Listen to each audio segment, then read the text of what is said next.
बिस्मिल्लाहिर्रहमानिर्रहीम। खाली पेट कुरान मजीद की ये सूरत पढ़ लें तो अंदरूनी बैरूनी सारी बीमारियां हमेशा के लिए दूर हो जाएंगी।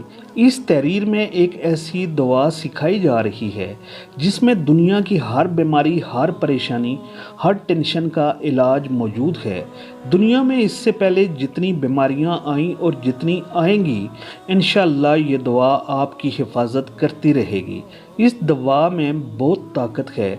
आप सब ये दवा याद कर लीजिए और इसको अल्लाह से मांगते रहा करें। इस दवा को कसरत से पढ़ें। इंशाअल्लाह ये आपको हर तरह की बीमारी से महफूज रखेगी।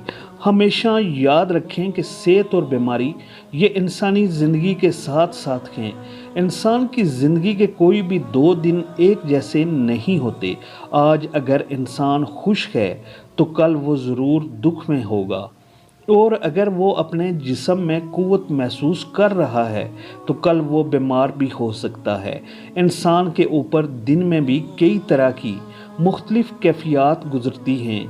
कभी इंसान रूहानी तौर पर, जज्बाती तौर पर बीमार होता है और कभी इंसान जिस्मानी तौर पर बीमार हो जाता है। बीमारी की कैफियत सेहत की कैफियत से मुख्तलिफ होती है और हर इंसान इसको महसूस कर सकता है। ऐसी सूरत में इंसान को दुआ के साथ साथ अल्लाह तबारक व तआला से मदद मांगनी चाहिए, इसकी जानब रुजू करना चाहिए और अपने लिए खूब खूब दवाएं करते रहना चाहिए।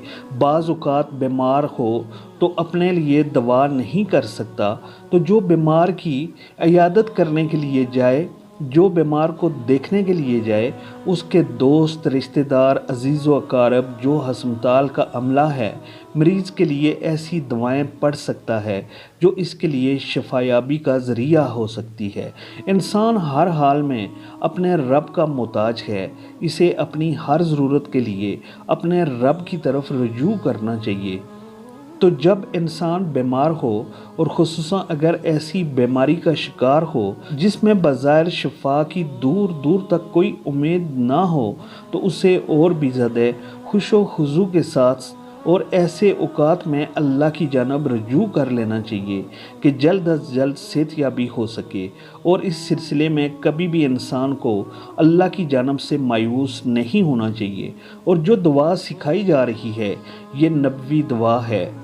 ये दुआ ये है और इससे एक वाक़या भी जुड़ा है। हज़रत अब्दुल्ला इब्ने मसूद रज़ी अल्लाह तआला अन्हु से रवायत है कि इनका गुज़र एक ऐसे बीमार के पास से हुआ जो सख्त बीमारियों में मुब्तला था।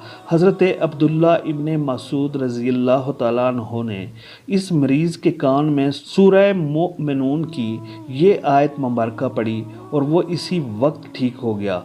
आप सल्लल्लाहु अलैहि वसल्लम भी वहाँ मौजूद थे। आप सल्लल्लाहु अलैहि वसल्लम ने हज़रत अब्दुल्ला इब्ने मसूद रज़ी अल्लाह तआला अन्हु से दरियाफ़त फरमाया कि आपने इसके कान में कौन सी आयत, कौन सी दवा पढ़ी। तो हज़रत अब्दुल्ला इब्ने मसूद ने अर्ज़ किया कि मैंने ये आयतें पढ़ी थी, ये आयत आप याद कर लीजिए। इनको चलते फिरते रात के आखिरी पैर या दिन में किसी भी वक्त या सुबह के वक्त नहार मुँह पढ़ लीजिए। उलमा ने लिखा कि सुबह के वक्त नहार मुँह अगर आप इस दवा को 7 मरतबा पढ़कर पानी पर दम कर दें और इस पानी को आप पी लें तो इंशाअल्लाह जिस्म के अंदर जितनी भी रूहानी जिस्मानी बीमारियां होंगी वो सब ख़त्म हो जाएंगी। तो आप सल्लल्लाहु अलैहि वसल्लम ने इस दवा के बारे में इरशाद फरमाया कि मुझे कसम है इस ज़ात की जिसके कब्ज़े में मेरी जान है, अगर कोई भी आदमी जो यकीन रखने वाला हो, यकीन के साथ अगर वो ये आयतें पढ़ लेगा और पहाड़ पर भी अगर ये आयतें पढ़ेगा तो वो पहाड़ भी अपनी जगह से हट सकता है। वो आयत ये हैं। सूरतुल मोमिनून, आपको पता है कि ये 23वीं सूरा है और आयत नंबर इसकी 115 है। अफ़ा हसीब तुम, ये आयत आपने पढ़नी है, जिस तरह बताया गया है उसी तरह करनी है, इंशाअल्लाह शफा होगी।